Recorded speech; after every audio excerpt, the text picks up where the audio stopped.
महाविकास आघाडीच्या वतीने आनंदराव मनगुंडे यांचा अर्ज आम्ही भरलेला आहे आणि मला खात्री आहे की इस्लामपूर जे आता नव्या नावाने उरण-ईश्वरपूर म्हणून ओळखलं जातं, त्या उरण-ईश्वरपूर मध्ये प्रचंड मोठ्या बहुमताने आमचा हा उमेदवार निवडून आल्याशिवाय राहणार. त्याच्यावर बऱ्याच विकास कामं झालेली होती, पण विरोधकांचा आरोप आहे की भुयारी गट असेल, पाण्याचा प्रश्न असेल, डेंग्यूची समस्या मोठ्या प्रमाणात आहे. गेली 5 वर्ष सत्ता होती आणि 4 वर्ष प्रशासकीय होतं, त्यांची कामं झाली असं. अर्थात अनेक प्रश्न मागच्या 8 वर्षाच्या 9 वर्षाच्या कालखंडात त्यांच्यामुळे निर्माण झाले.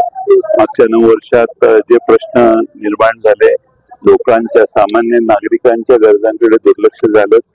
पण हे शहर भकास करण्याचा प्रयत्न यांच्या नाकर्तेपणामुळे या शहरात झाला आणि मागच्या विशेषतः 3 वर्षाच्या कालखंडात 2-2.5 वर्ष आणि आत्ताचा 1 वर्ष, 3 वर्षाच्या कालखंडात या शहरात काही नवीन काही येऊ शकतो आणि या शहरामध्ये अधोगती झाली 9 वर्षात.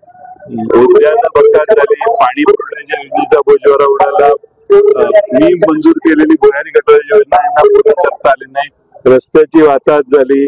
सामान्य नागरिकांचे प्रश्न सोडवण्यासाठी जे आता सध्या आमच्या समोर उभे आहेत त्यांच्याकडून काहीच झालं नाही शहर हातात असताना.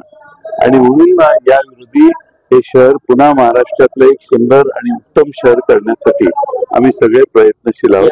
आमच्या या प्रयत्नात भारतीय जनता पक्षामधून बाहेर आलेले आणि आमच्या पक्षात सहभागी झालेले महेश पाटील पण आमच्यावर आहेत, विजय कुंभार आहेत, LN शहा आहेत, असे अनेक लोक भारतीय जनता पक्षाच्या कामाला कंटाळून आमच्या पक्षात या शहराच्या कामासाठी आलेले आहेत.